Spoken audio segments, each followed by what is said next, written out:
ইমান নাই, তোমার উপর আমি কোরআন নাযিল করতে চাই। আসমান ডেকে ডেকে বলে, রব্বুল আলামিন আমি কোরআন নিতে পারবো না, আমার উপরে যদি আপনি কোরআন কারীম নাযিল করেন আমি ভেঙে ভেঙে আস্তে আস্তে জমিনের সাথে মিশে যাব, সুতরাং আমি কোরআনের ওজন বহন করতে পারবো না। রব্বুল আলামিন জানাব দিয়ে বলে, জমিন রে তোমার উপরে আমি আমার কোরআন নাযিল করতে চাই। জমিন ডাক দিয়ে বলে, রব্বুল আলামিন আমি এই কোরআনের ওজন সহ্য করতে পারবো না, সুতরাং মেহেরবানি করে আপনি আমার উপরে কোরআন দিবেন না, আমার উপরে যদি আপনি কোরআন নাযিল করেন আমি জমিন ডাকতে ডাকতে ডাকতে ডাকতে নিচের দিকে চলে যাব। রব্বুল আলামিন পাথরের পাহাড়কে ডেকে বললেন, পাহাড় রে তোমার আমি কোরআন কারীম নাযিল করতে চাই। পাহাড় ডাকতে বলে, রব্বুল আলামিন আমি এই কোরআনের ওজন সহ্য করতে পারবো না, কারণ হলো আমার উপরে যদি আপনি কোরআন কারীমটা নাযিল করেন আমি পাহাড় গলে গলে গলে গলে পানি হয়ে যাব, সুতরাং আমরা কেউ নিতে পারবো না। সবাই যখন সারেন্ডার করলেন, আল্লাহ রাব্বুল আলামিন মাত্র 6 বছরের একটা শিশু বাচ্চার সিনার ভিতরে পবিত্র কোরআনুল কারীম কাটাকে ফিট করে দিলেন। সুবহানাল্লাহ জোরে কইবেন না? সুবহানাল্লাহ। আমার ভাই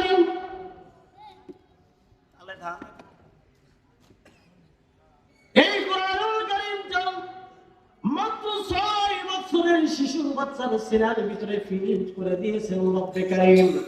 আল্লাহ তাই বলেন, ইন্না নাহনু নাযালনা যিকরা ওয়া ইন্না লাহু লাহাফিজুন।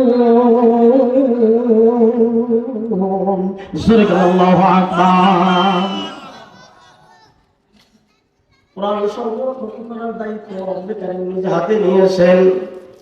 আমার মেয়েরা বলতেছিলাম, যেই 6 বছরের শিশু বাচ্চা কোরআন কারীম মুখস্থ করেছে, হাসরের ময়দানে, কঠিন কিয়ামতের ময়দানে, মুসিবতের দিনে, ময়দানে মাহশারে রব্বুল আলামিন এই শিশু বাচ্চাকে ডেকে ডেকে বলবেন, বাচ্চারে তুমি এখন কোরআন কারীম তেলাওয়াত শুরু করো।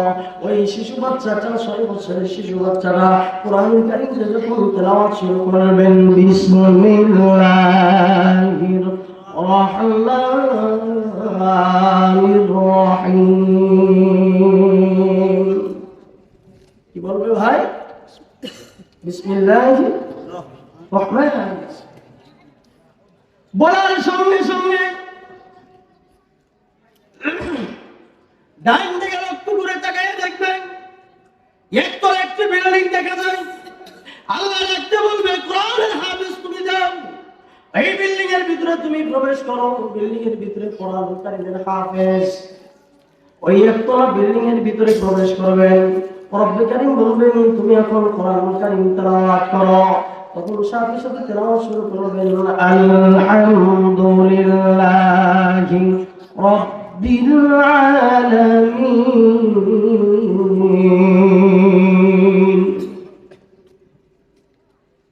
আলহামদুলিল্লাহি রাব্বিল আলামিন।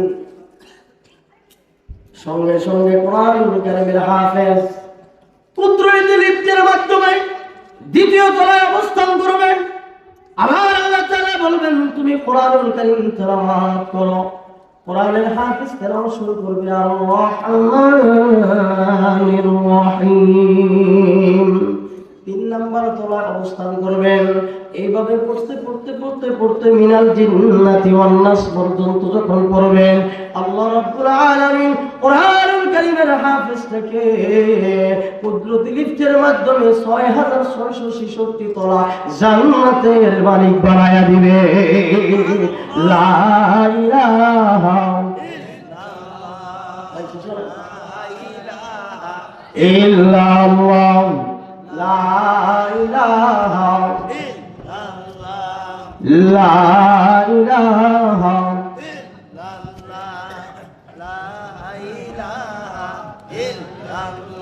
অবসরে লা ইলাহা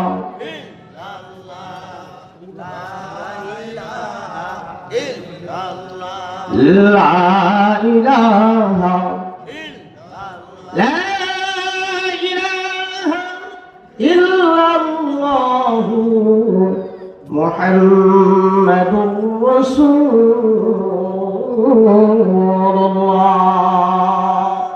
সাল্লাল্লাহু আলাইহি ওয়াসাল্লাম। বলতেছিলাম কোরআনুল কারীমের সেই 6 বছরের শিশু হাফেজরা 6666 তলা জান্নাতের উপরে উঠবেন। ওঠার পরে হাউ হাউ করে চিল্লায় কাঁদবেন। কাঁদতে কাঁদতে কাঁদতে কাঁদতে বেহুশ হয়ে যাবেন। রব্বুল আলামিন ডাকতে বলবেন, হাফেজ সাহেব আপনি এত কান্না করেন কেন? আপনার কিসের অভাব, কি প্রয়োজন? আল্লাহ তাআলা যখন বলবেন, কোরআনুল কারীমের সেই হাফেজটা ডেকে ডেকে বলে, রব্বুল আলামিন আমার তো শান্তি লাগে না, আমার তো ভালো লাগে না। 6666 তলা জান্নাতের উপরে আমার তো ভালো লাগে না, মজা লাগে না। আল্লাহ ডাকতে বলবে, কিসের জন্য তোমার মজা লাগে না, ভালো লাগে না? কোরআনের হাফেজটা ডেকে ডেকে বলবে, আমি 6666 তলার উপরে থাকলে কি হবে? আমার মা বাবাকে ছাড়া আমার এখানে মন বসে না। যাও তোমার মা বাবাকে নিয়ে আসো। কোরআনের হাফেজ সার্জারি করবেন না। 6666 তলা জান্নাতের উপর থেকে কুদরতি লিফটের মাধ্যমে নিচে নেমে আসেন। মা বাবাকে হল্ল হল্ল করে তন্ন তন্ন করে খুঁজতে থাকবেন। খুঁজতে খুঁজতে খুঁজতে খুঁজতে যখন তার মা বাবাকে পাবে, পাওয়ার সঙ্গে সঙ্গে দুই মা বাবাকে গালে চুমো দিয়া জড়াইয়া ধরে ধরে আব্বা মারে জড়াইয়া কোরআনের হাফেজটা 6666 তলার উপরে নিয়ে যাবে। যাওয়ার পরে হাফেজ সাহেবের কান্না বন্ধ করবে না, শুধু কাঁদতে থাকবে, কাঁদতেই থাকবে। হাফেজ সাহেবের কান্না দেখে রব্বুল আলামিন ডেকে বলবেন, হাফেজ সাহেব এখন আপনি আবার কান্না শুরু করছেন কেন?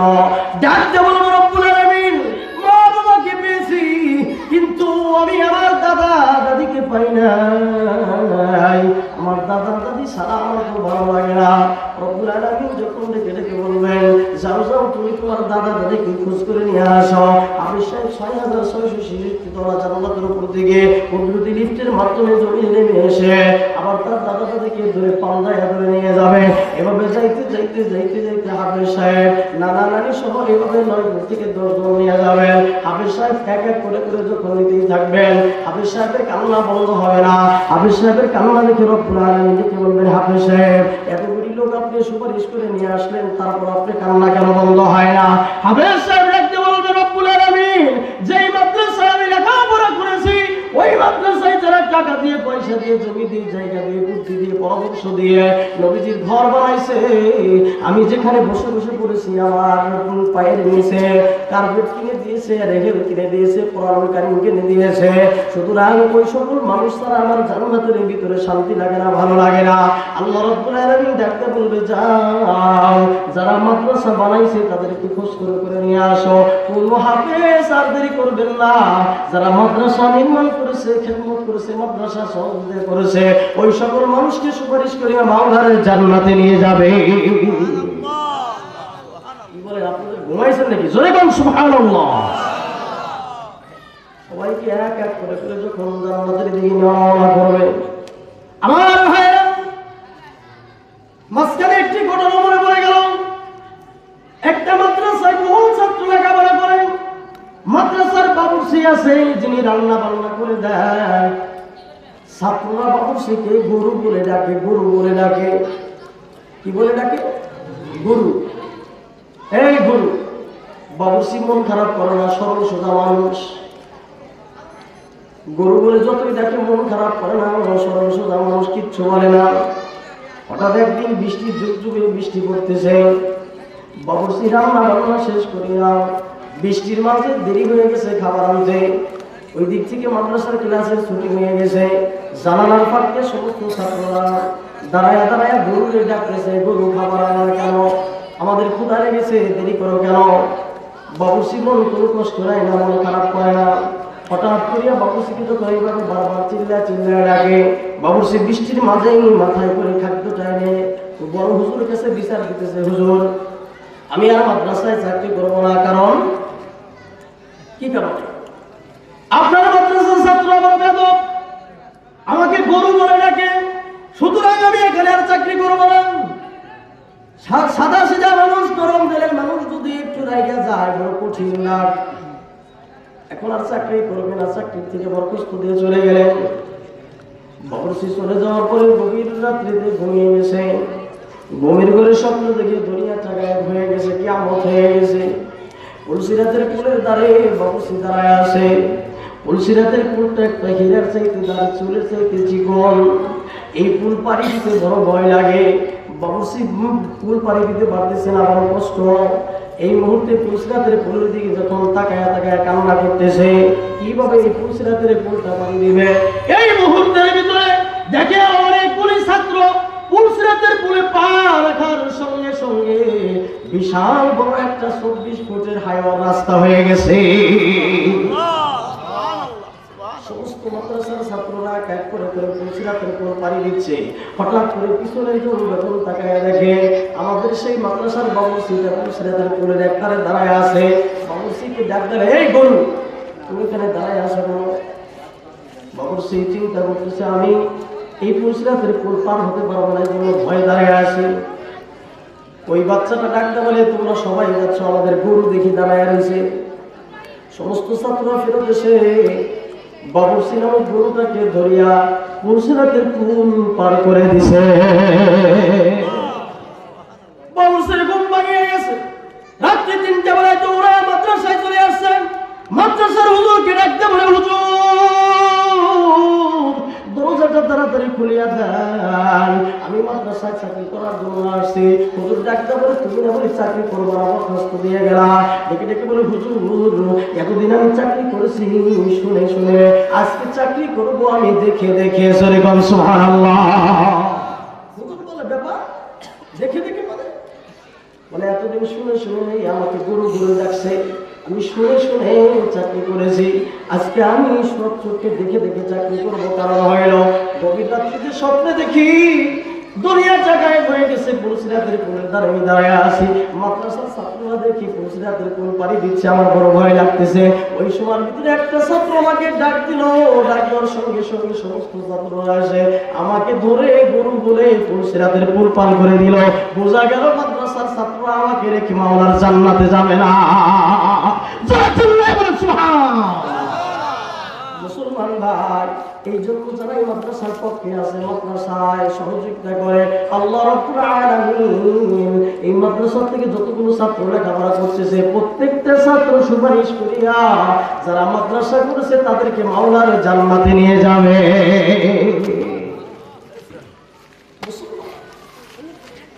এই মাদ্রাসার ছাত্রর এত বৈশিষ্ট্য হওয়ার কারণে কুতুবউদ্দিন কাকি রহমাতুল্লাহি আলাইহি মা তার সন্তানকে মাদ্রাসায় ভর্তি করার জন্য পাগল হয়ে গেছে। বিদ্যা মহিলা 7 বছরের বাচ্চা কুতুবউদ্দিন কাকি, বিদ্যা মহিলা কুতুবউদ্দিন কাকিকে নিয়ে মাদ্রাসা থেকে রওনা করেছেন। কুতুবউদ্দিন কাকি রহমাতুল্লাহি আলাইহিকে নিয়ে যখন মাদ্রাসায় ভর্তি করে দিবে, পকেটের ভিতরে টাকা নাই, হাতে টাকা নাই, বৃদ্ধা মানুষ। ওস্তাদকে ডেকে ডেকে বলেন, ওস্তাদজি আমার বাচ্চা কুতুবউদ্দিনকে আপনি মাদ্রাসায় ভর্তি করেন, খানার টাকা আর ভর্তি ফিসের টাকাটা আমি যদি না দিতে পারি, পরের বাড়িতে কর্ম করে হলেও আমি আমার বাচ্চার ভর্তির খরচ আর খানার টাকার খরচ আমি চালাই আনিব, মেহেরবানি করে আমার বাচ্চাটাকে আপনি ভর্তি করে আনেন। ওস্তাদজি যখন কুতুবউদ্দিন কাকি রহমাতুল্লাহি আলাইহি মাদ্রাসায় ভর্তি করলেন, ভর্তি করার পরে সর্বপ্রথম ওস্তাদ কুতুবউদ্দিন কাকিকে শিক্ষা দিচ্ছেন বিসমিল্লাহির রহমানির রহিম। কি বলতেছেন ভাই? আর আমি সর্বোত্তম শিক্ষা এটা, খায়রুকুম মান তাআল্লামাল কুরআন ওয়া আল্লামা, তোমাদের মধ্যে সর্বোত্তম ব্যক্তি উনি যে কোরআন শিক্ষা করে এবং অপরকে শিক্ষা দেয়। জোরে বল সুবহানাল্লাহ।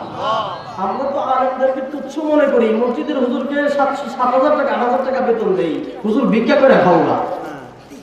মিয়া বুঝা যাবে আখিরাতের বাজারে আলেমের কি মর্যাদা, কি দাম, সেই দিন বোঝা যাবে। মাদ্রাসার হুজুরের বেতন 5 থেকে 6,000 টাকা, 24 ঘন্টা মেহনত করে, রাত্রি 3:30 বাজে উঠিয়া হুজুর কোরআনুল কারীমটা গুনগুন করে তেলাওয়াত করে, ছাত্রদেরকে শিক্ষা দেয়। শীতের মৌসুমে ছোট্ট ছোট্ট বাচ্চারা গভীর রাত্রে উঠিয়া মাওলার কালাম তেলাওয়াত করে, শিক্ষা দিচ্ছে। বিসমিল্লাহ আমি শুরু করলাম রব্বুল আলামিনের নামে শিক্ষা শুরু করলাম, যেই রহমান আর রহিমের নামে আমি শুরু করলাম জীবনের প্রথম শিক্ষা, বিসমিল্লাহির রহমানির রহিম।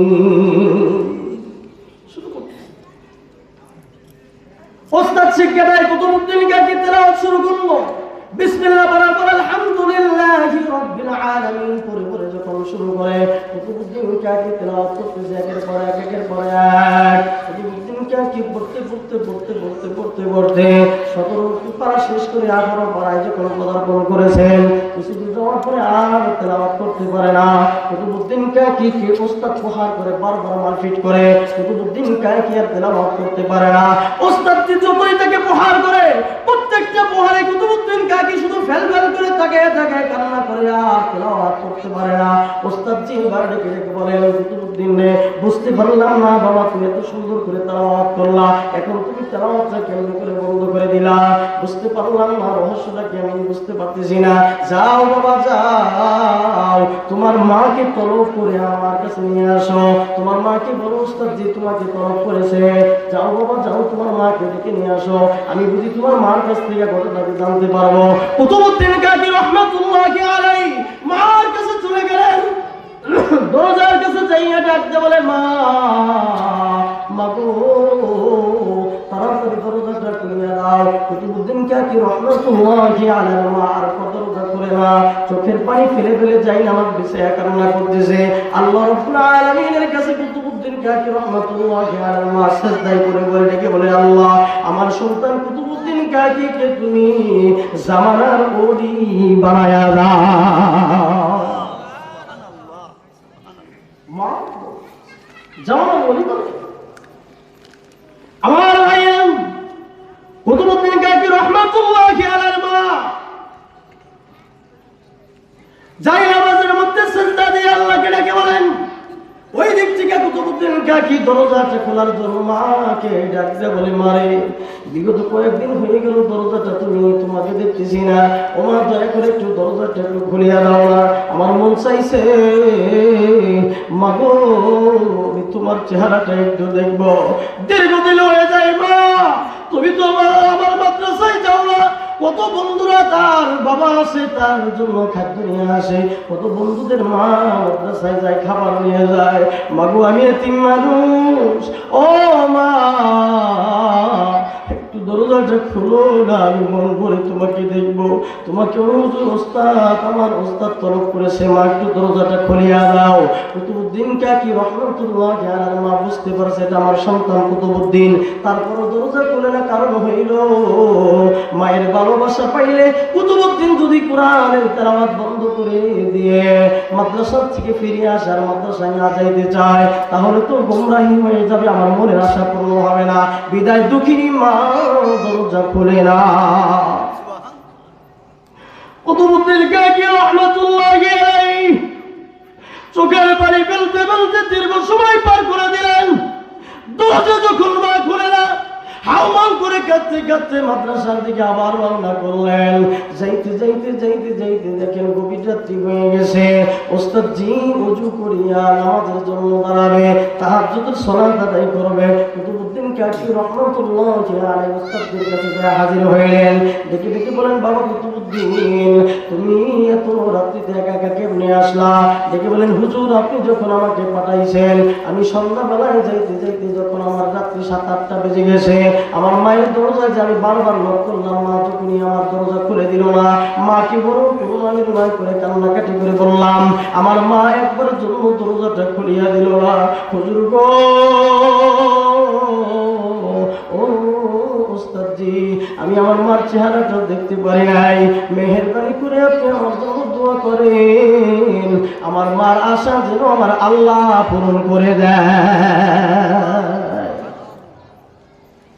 কুতুবউদ্দিন কাকি রহমাতুল্লাহি আলাইহি উস্তাদ দোয়া করতেছেন। এই মুহূর্তের ভিতরে ফজরের আযান হয়ে গেল। ফজরের আযান হয়ে যাওয়ার পরে নামাজ শেষ করে ওস্তাদজি যখন তাসবিহ তেলাওয়াত করতেছেন, কুতুবউদ্দিন কাকি রাহমাতুল্লাহি আলাইহি মা হাঁটি হাঁটি পা পা করে পর্দার আড়ালে যায় দাঁড়াইছে। ওস্তাদকে ডেকে বলে, ওস্তাদ যে আপনি আমাকে তলব করেছেন। ওস্তাদ ডেকে বলে, মারে বুঝতে পারলাম না আপনার সন্তান কুতুবউদ্দিন কাকি, আপনি যখন মাদ্রাসায় ভর্তি করে দিলেন, আমি তাকে বিসমিল্লাহ সবক যখন শুরু করে দিলাম, বিসমিল্লাহ পড়তে পড়তে আপনার সন্তানটা দীর্ঘ 17 পারা শেষ করে 18 পারায় পদার্পণ করলো। আমি তারপরে তেলাওয়াত শুনতেছিলাম, বারবার আমি যখন তাকে বললাম তারপরে তেলাওয়াত করতে পারে না। আমি এক পর্যায়ে তাকে পড়ানো শুরু করে দিলাম, তারপরে কুতুবউদ্দিন তেলাওয়াত করতে পারে না।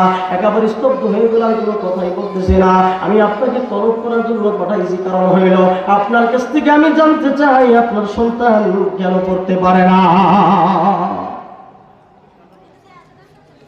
কুতুবউদ্দিন কাকি রাহমাতুল্লাহি আলাইহি মা চোখের পানি ছেড়ে ছেড়ে রেখে রেখে বলে, হুজুর আল্লাহ, আমার সন্তানকে আপনি আর প্রহার করবেন না। দুটি হাত জোর করে বলি, হুজুর আমার এতিম বাচ্চারা আপনি আর মাইরেন না, আমার এতিম সন্তানকে আপনি আর কষ্ট দিয়েন না। আপনাকে যদি কষ্ট দিতে হয় আমি মার পিঠ পাইতে দিব, তবু আমার সন্তান আপনি মারবেন না।